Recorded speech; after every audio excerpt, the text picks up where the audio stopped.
Hello, this is Stephen Vickers. I'm recording a video for the CIVE2004 surveying labs concerning global navigation satellite systems, GNSS, and geographic information systems, GIS. For the GNSS portion of the lab, you'll be using a data collector out in the field to record the position of features here on campus.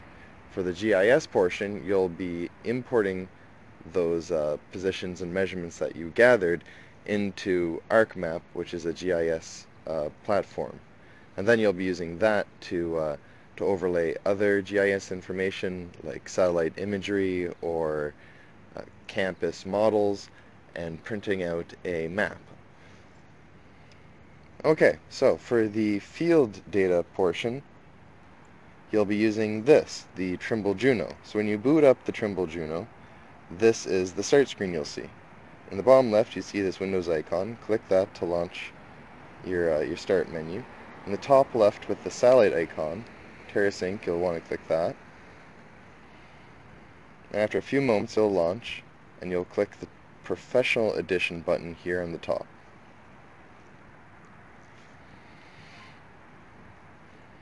If you see this, just click Cancel. Okay, so the unit's launched, and it's immediately going to try to establish communications with satellites to figure out its position here on Earth. Right now it's got 0 satellites, but that will slowly go up, and right here we have no position accuracy, but as we get more satellites, our position will become more accurate as well. So this is the default start screen status, where it will tell us basically satellite status and our position status. So while it's establishing that connection, this top left button here, that will get you your main menus, and this button just below it will get you the sub-menus or the contextual menus. So this menu will change for whatever main menu you're in. So you can see we're talking to 6 satellites, and we're getting an accuracy of about 12 meters. You see we're in elevation above mean sea level. We've got northing, easting, and we're using the North America datum of 1983, the Canada Spatial Reference System. So if I want to create a job, I can go to Data. If I want to look at, say, the map or whatever data I've gathered or what my current position is, I can go to Map. Here we see this little X, that's my current position since I've got a satellite lock. And I've got this background map of Carleton so we can see where I am. So these contextual menus now, this one just below map has all the zoom in, zoom out, select, pan options. So I can zoom in, see where I am. I can pan around by just clicking, not dragging.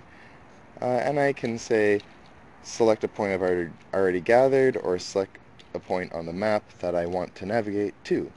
So let's create a job by going to Data. Since no job is already loaded, it will go to Create New Data File. Below that data menu, I could also open, say, an existing data file. So for this new one we want to create, we do want it to be a rover. We want the location to be default. The naming convention you'll find in the lab handout.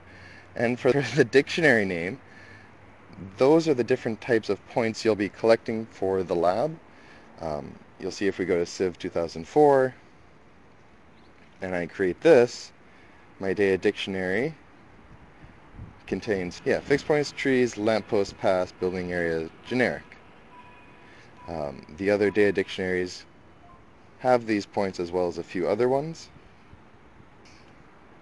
So use whichever one the lab handout says. Height, we can assume 1.1 meters. I know based on measurements that I hold it at about 1.3 meters.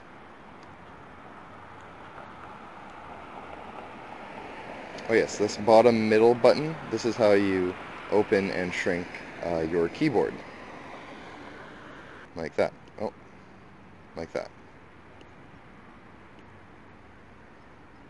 So here I have a few more options. I'm going to create a control point, which are those aluminum discs making a circuit around Minto, Case, Mackenzie, and Canal Building. So I'm going to go over to number 7. I'm going to call it 007. I could even take a picture, but we won't get into that. And I can even go to map and take a look at it. I'm not recording yet, I just have this pause. I can start recording at any moment by hitting the log button or that play button. And I can do that on the data screen or on this map screen. So I'm just walking over to 007 now. I'll zoom in so you can see better.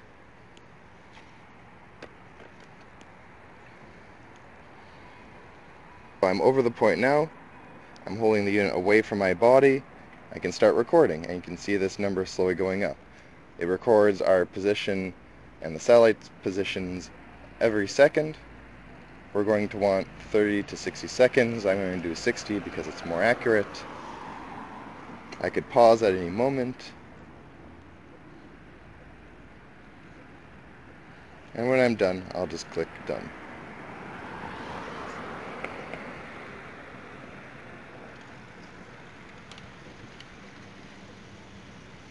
So while that continues, I'll show you setup. You won't have to get into this, but this has the coordinate system that we're working in, which is Canada, Modified Traverse Mercator, SOIN 9, with the Canada GeoID model HT2. So there's all sorts of other models, but we won't get into that. Okay, 60 seconds, I'm done with that. And you can see back on that map that I've created this control point. And if I want to select it and take a closer look, I could click it, find out its information. Alright, so let's go get another control point. I'm going to go over here to number 006.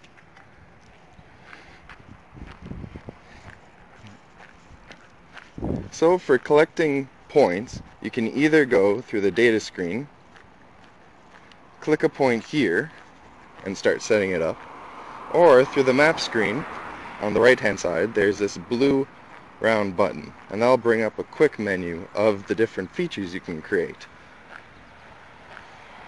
Since the map is pretty convenient, you might want to use the map this way. So I'm almost over at 006, so I'm going to start creating it, since I'm not logging my position until I actually hit the log button. I'm going to call it 006 by opening the keyboard in the bottom middle.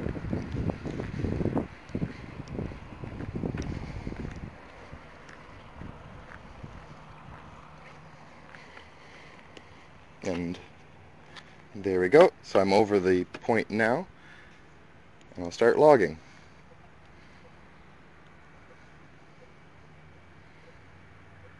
So here I am. So the more satellites and the longer I'm stationary, the more accurate my results will be. The better and clearer the weather, so the fewer clouds, the better it will be. Fewer the obstructions, which would be buildings, would be trees, would be antennas or poles that get between your handheld receiver and the satellites above you. Even your body can block it a bit. All those interfere with the signal. Even solar weather interferes with the signals. There's a lot of atmospheric interference. Alright, 60 seconds, so I'm done. So I'm going to collect another one. I'm going to go for 005.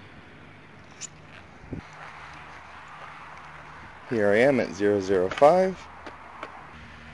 Control point.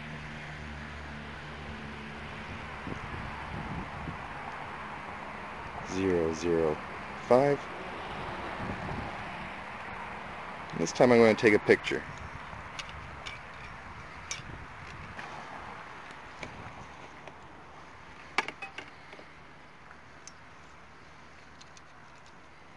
So this is how you could do inspections or reports using this by documenting through pictures as well as your notes here. So let's log this.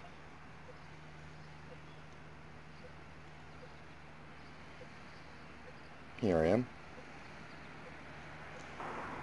Now I'm starting to get into the shadow of canal building, and I am getting closer to Mackenzie. There are a few trees around, so my signal is degrading and I'm losing my accuracy.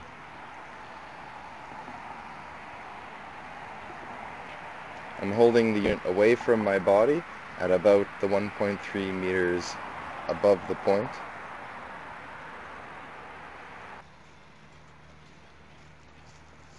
And there we go. So I'm going to collect 004, and I'm also going to collect the concrete curb over here, just to show you how to do a pathway. I'm going to go to this Y intersection over here, and then, yes, from about here, and record a pathway down to the stop sign over here. Now, building areas are just the same as pathways. They just close the start and the finish at the end to make a closed polygon. And the trick to pathways is to move slowly and steadily. Okay, so I'm going to go from about here, record,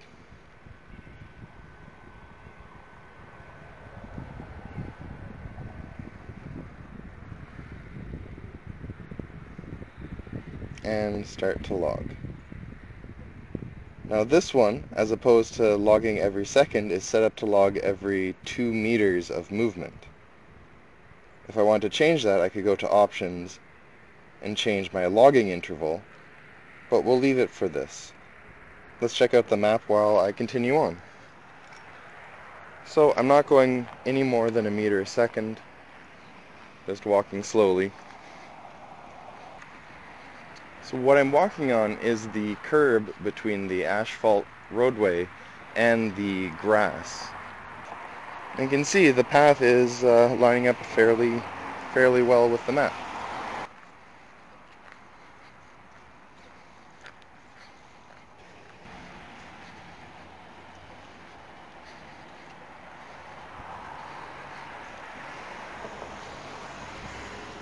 Now I'm getting more and more in the shadow of canal building, and I can see my positions drifting off from the map, and my air is going up.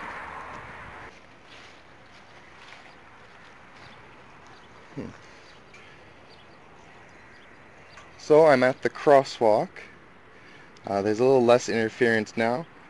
You can see all this area right here looks a little rough. Anyway, that's what you can expect with interference from buildings and trees and such. So done. So I've created this path.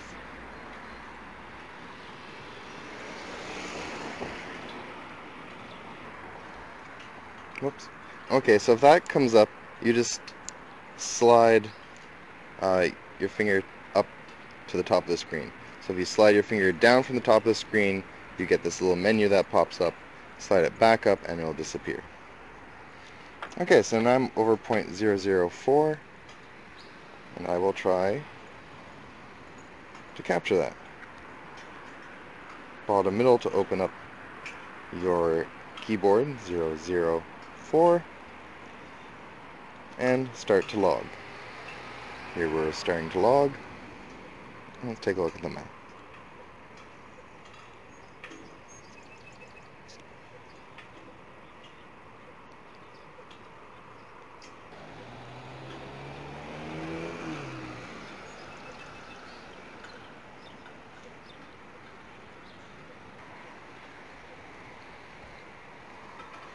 Okay, so now I'm going to go to 003. So here is 003, record, control point, 003, and start to log.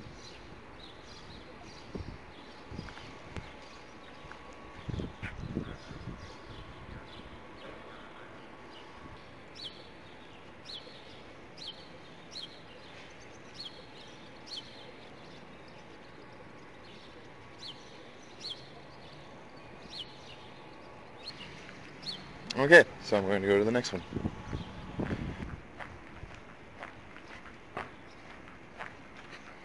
Okay, so this next point is 002. Control point.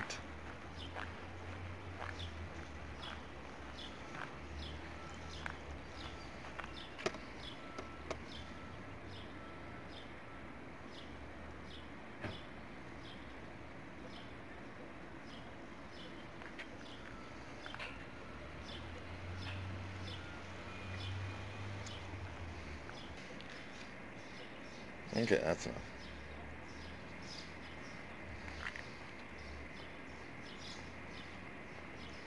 Okay, let's go for 001. So record, control point, 001, log.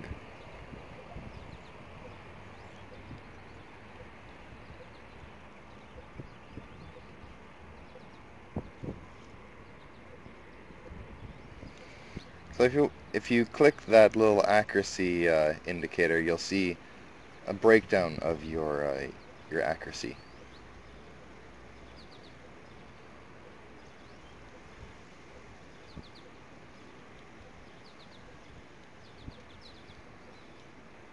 Let's go to 000.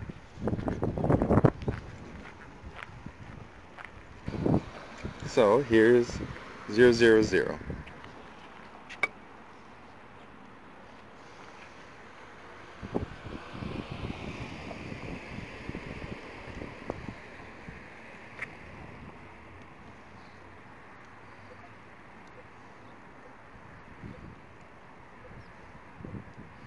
And voila. So I'd say we're done with control points. I'll grab a few extra other points for flavor. Okay, that's enough of that. I want to show you how to do a building area actually. So I'm going to do this part of mental case. I'm going to start here, go around, and end here so that the two parts that close. Okay.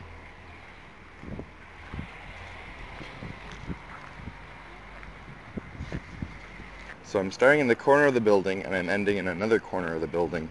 So my accuracy at the start and the end aren't going to be very good. Walking near the building also, my accuracy is not going to be very good. A way around this is to have offsets. So essentially walk, say 10 meters away from the building. So let's begin that building area. Building area. But yeah, you see there's options for offsets.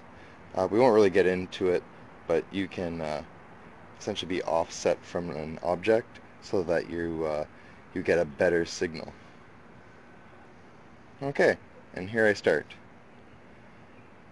Again, it's recording when it senses me moving as opposed to every second. So I'm going to start walking around Minto Case.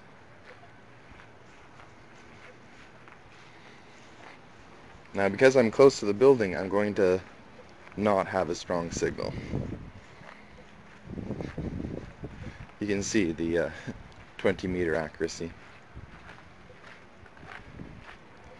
So in actuality, I'm about here, whereas it's showing me maybe 10 meters or more to the left. Now I can't go through the gardens and stuff, so there are areas where I'm not exactly walking the building area, but this isn't going to be super accurate anyway, so don't worry about having to cut through things to trample tulips or whatnot.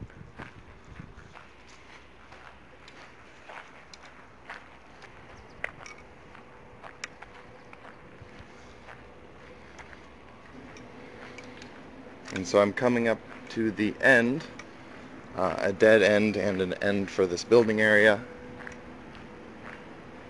And here I'm done.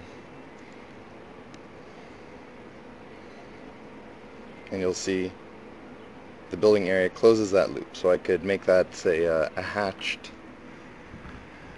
feature in ArcGIS or in AutoCAD later on. Okay, so we've gone through collecting points, and we've gone through collecting a path, and through collecting the building area. So just follow along with your lab handout on how many of each of these you're supposed to collect, and you'll do just fine. I'm going to record one more path just for kicks. One more thing I'm going to do after this.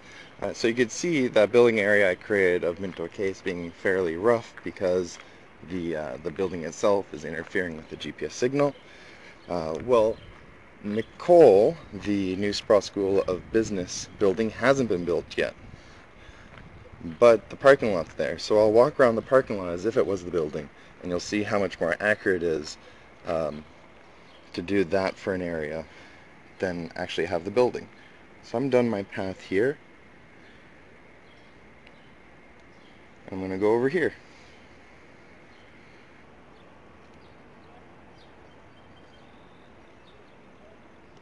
I'd name it appropriately, but I'm just doing this quickly for now. So I'm starting here, and that's where I'll stop as well, because there's no obstructions. And here we go.